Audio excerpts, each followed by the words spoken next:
নমস্কাৰ শিক্ষক শিক্ষয়িত্ৰীসকল আজি মই আপোনালোকলৈ লৈ আনিছো যে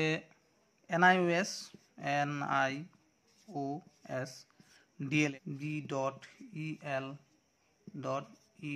DLED যেটো কেস এই কেস যেটো চলি আছে এই কেসত আপোনালোকে এটা বস্তু মনত কৰিব যে এই যেটো কেস চলি আছে NIOS DLED কেস আপোনালোকে গম পায় যে 5550টা পদৰ 5550টা পোস্ট এই 5550টা পদত NIOS যি কেস ৰুজু কৰিলে এই কেসৰ পৰিপ্ৰেক্ষিততে যেটো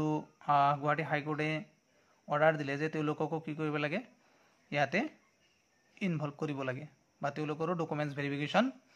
চলাব লাগে মানে এতিয়া যেটো সেকেন্ড ফেজৰ 2ND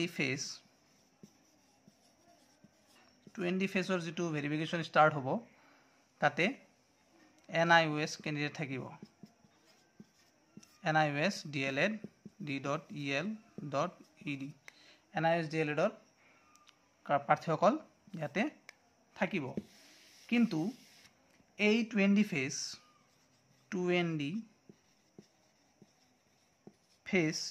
ফেজ স্টার্ট কেতিয়া হ'ব এটা কথা হল পঞ্চায়ত ইলেকশন আহি আছে ইলেকশনৰ আগলৈকে কোনো ভেৰিফিকেশন লিষ্ট নোলায় তো আপোনালোকে ভালদৰে জানে যে যেতিয়ালৈকে পঞ্চায়ত ইলেকশনৰ মানে ডেট ব্ল্যাক গুছি না যায় বা যেতিয়ালৈকে পঞ্চায়ত ইলেকশনটো কন্ডাক্ট নহয় বা তাৰ ক্যাম্পেইনিং আছে গতিকে সকলো বিষয়ববীয়াসকল বা শিক্ষক শিক্ষয়িত্ৰীসকল ক'ত থাকিব এই পঞ্চায়ত ইলেকশন লৈ ব্যস্ত থাকিব গতিকে এই 20 ফেজ এতিয়া নোলায় কিন্তু গুৱাহাটী হাইকোৰ্টে এটা কথা কৈছে যে ইয়াৰ যেটো মানে ভেৰিফিকেশন প্ৰক্ৰিয়াটো চলি থাকিব পাৰিব সকলো প্ৰসেস চলি থাকিব কিন্তু যেতিয়ালৈকে NIOS ৰ যেটো ৰায় নোলায় তেতিয়ালৈকে মানে এই প্ৰক্ৰিয়াটো সমাপ্ত নহয় আৰু এইটো প্ৰক্ৰিয়াৰ যেটো সমাপ্ত বা যেদিনাখন ৰায় ওলাব যে জিতিল বা হাৰিল পিছৰ কথা যেতিয়ালৈকে ৰায় নোলায় তেতিয়ালৈকে NIOS মানে এই ফেজত থাকিব আৰু যেতিয়া নেকি NIOS এই ফেজলৈকে থকাৰ পিছত যেতিয়া নেকি ওলাই যাব হয়তো ৰায় জিকিল বা নিজিকিল পিছৰ কথা যদি নিজিকে তেতিয়াহলে তেওঁলোকে এই লিষ্টৰ পৰা ওলাই দিয়া হ'ব আৰু যদি জিকে তেতিয়াহলে তেওঁলোকক ৰিক্ৰুটমেন্ট প্ৰক্ৰিয়াত জব পাবলৈ সক্ষম হৈ যাব মানে জব পাব হিয়তে যদি জিকে আৰু যদি গুৱাহাটী হাইকোৰ্টৰ পৰা হিয়তে ৰায় নাপায় তেতিয়াহলে তেওঁলোকে ইয়াতে জিকিবলৈ বা চাকৰি পাবলৈ সক্ষম নহব তেতিয়াহলে ডিৰ যেটো 5550টা পদ আছে ডিৰ যেটো 5550টা পদ আছে তাতে কুটঅফ বহুত কম যাব তাতে কি হ'ব কুটঅফ বহুত কম যাব মানে কম পার্সেন্ট থকা প্ৰাৰ্থীসকলেও এই পদত চাকৰি পাব যেনেকুৱা ধুবৰী সাউথ শালমাৰা মানকাসৰ তাৰ পিছত শিৱসাগৰ ধেমাজি হিভাগৰ গোৱালপাৰা এইবিলাক যিবিলাক ডিস্ট্ৰিক্ট এই ডিস্ট্ৰিক্টবিলাকত কাটঅফ বহুত কম যাব যদি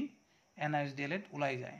আৰু যদি NIOS DLED আহে তথাপি বেছি বিশেষ এটা প্ৰভাৱ নপৰে 1700 ক্যান্ডিডেট আছে সকলোতে আৰু মেৰিটত নাহে বা 1700 প্লাস ক্যান্ডিডেট আছে ধৰক 2000 ক্যান্ডিডেট ধৰি লওক 2000 যদি ক্যান্ডিডেট থাকে সকলোতে আৰু মেৰিট লিষ্টত নাহে যেনেকুৱা ধৰক এতিয়া 35000 এপ্লিকেশন হৈছে LP আৰু UPত 5550টা পদত ধৰি লওক তেতিয়াহলে এই 5550টা পদত সকলোৰটো নাম নাহে না 10000 ক্যান্ডিডেটক মাতিব 1:2 বা 1:3 মাতিব ইয়াৰ ওপৰত নামাতে তো NIOS ধৰক 2000 ক্যান্ডিডেট আছে তেতিয়াহলে তেওঁলোকৰ কিমান আহিব 500 বা 700 মানুহৰ নাম মেৰিট লিষ্টত আহিব পাৰে তাৰ পিছত ভেৰিফিকেশন হ'ব ভেৰিফিকেশন হোৱাৰ পিছত দুই এটা কাটিবও পাৰে কাৰণ কুটঅফটো পালেহে তেওঁলোকক মাতিব আৰু কুটঅফটো নাপালে তেওঁলোকক নামাতে এইখিনি আছিল এই বিশ্লেষণ প্ৰক্ৰিয়া গতিকে আপোনালোকে নিশ্চিন্ত মনে থাকক সেকেন্ড ফেজৰ ভেৰিফিকেশন অতি সোনকালে আহিব যেহেতু পঞ্চায়ত ইলেকশন ওচৰতে আছে গতিকে ইলেকশনৰ মানে প্ৰভাৱটো কমি যোৱাৰ পিছতে সেকেন্ড মেৰিট লিষ্ট যেটো আছে হেতু পাবলিশ হ'ব আৰু সেকেন্ড মেৰিট লিষ্ট পাবলিশ হোৱাৰ লগে লগে তেওঁলোকক কোন হিচাপত মাতিছে বা কি হিচাপত তেওঁলোকক মাতিলে বা ডি কি হিচাপত ভেৰিফিকেশন প্ৰক্ৰিয়া চলাই আছে গোটেই তথ্য ওলাই যাব এতিয়া কিছুমানে কৈ আছে যে মাৰ্ক বেচিছত মাতা নাই কিন্তু ভেৰিফিকেশন যেতিয়া আমি লগ পালো বা যেতিয়া আমি কৰিলো তেতিয়া দেখিবলৈ পালো সকলোৰে 100 প্লাস মাৰ্কস আছে বা 90 95 তলত মানে নাই যিবিলাকে কৈ আছে যে 85 পাইছো মোৰ নাম আহিছে মিছা কথা এনেকুৱা নাই কিছুমান ডিষ্ট্ৰিক্টত হয়তো কাট অফ কম যোৱাৰ পৰিপ্ৰেক্ষিতত তেওঁলোকৰ নাম ইয়াতে আহিছে বা আহি যাবলৈ সক্ষম হৈছে। কিন্তু এনেকুৱা কথা নাই যে কাট অফ কম মাৰ্কছ কম থকাবিলাকক মাতিছে, বেছি থকাবিলাক মাতা নাই, এনেকুৱা নাই। বেছি থকাবিলাকো মাতিছে, এটা ইয়াতো সোমাই যাব পাৰে, কাৰণ কাট অফটো ডিষ্ট্ৰিক্ট ৱাইজ কমকৈ গৈ থাকে বা কিছুমান ডিষ্ট্ৰিক্টত বেছি যায়। তেতিয়া তেওঁলোকে যদি সেই 3টা ডিষ্ট্ৰিক্ট চিলেকশ্যন কৰিছে, তেতিয়া সেই 3টা ডিষ্ট্ৰিক্টত তেওঁলোকৰ নাম নাহিবও পাৰে। এনেকুৱাকৈ মানে ভেৰিফিকেশ্যন প্ৰক্ৰিয়াটো আগবাঢ়ি গৈ থাকে। গতিকে আপোনালোকে চাই থাকক আৰু ৱেইট কৰক অলপ নিযুক্তি প্ৰক্ৰিয়াৰ পিনে, যিহেতুকে 5550টা পদ ভেৰিফিকেশ্যন ছেকেণ্ড ফেজ ষ্টাৰ্ট হ'ব। আৰু এতিয়া 4500 যিটো পোষ্ট আছে, এই 4500 পোষ্টৰ অনলাইন প্ৰক্ৰিয়া শেষ হৈ গ'ল। অনলাইন ডেট আৰু এক্সটেণ্ড নহয়, যোৱাকালি ৰাতিয়ে গুচি গৈছে। তো অনলাইন প্ৰক্ৰিয়া যিহেতু 8 তাৰিখলৈকে আছিল, তো অনলাইন প্ৰক্ৰিয়া শেষ হৈ যোৱাৰ পিছত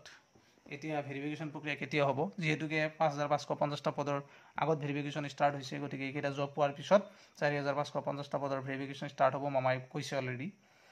বা